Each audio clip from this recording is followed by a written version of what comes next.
با طلوع عطر ماه رمضان شکر کن شکر خدای مهربان.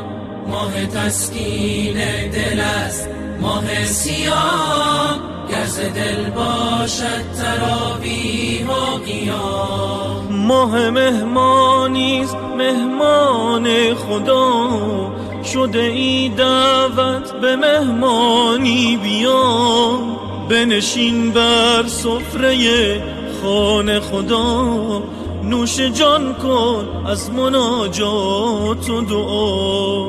با طلوع عطر ماه رمضان شکر کن شکر خدای مهربان. ماه تسکین دل است ماه صیام، گر ز دل باشد تراویح و قیام.